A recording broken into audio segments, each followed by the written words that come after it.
Que en els primers dies de judici, Francisco Correa, el considerat cervell de la Gürtel, reconegués haver pagat molts milions d'euros al PP a canvi d'adjudicacions, Puede ser que haya sido 1.000 o puede ser que haya sido más. ha fet que l'atenció s'hagi desviat des de bon principi cap a la Caixa B del Partit Popular, definida per l'extresorer Bárcenas com Era una contabilidad extracontable.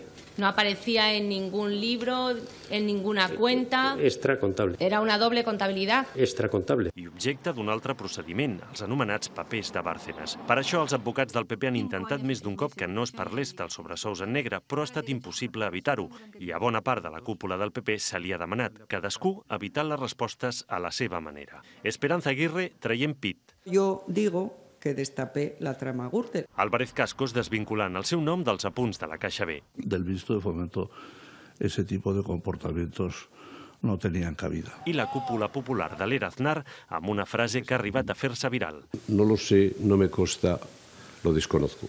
En totes aquestes sessions, i vinculat sempre a la Caixa B, ha anat apareixent un nom. Mariano Rajoy. Mariano Rajoy. Mariano Rajoy. Fins que el dia 101 de judici hi va anar com a testimoni, a petició d'una acusació popular i amb respostes a la defensiva. Hizo usted un viaje a Canarias, ¿lo recuerda? Sí, perfectamente. ¿Su familia? Sí.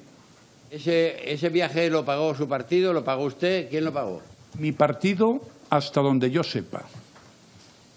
Hombre, eso es un poco contestación gallega. Y la contestación tiene que ser gallega porque no la podría hacer riojana.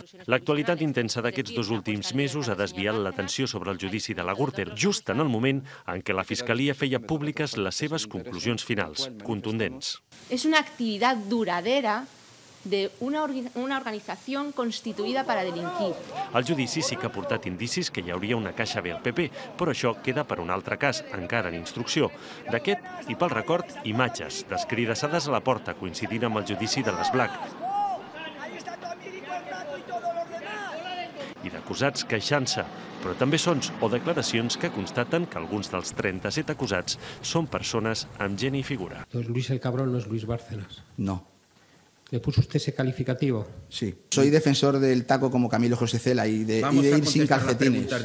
La primera etapa de la Gürtel està a punt de quedar vista per a sentència.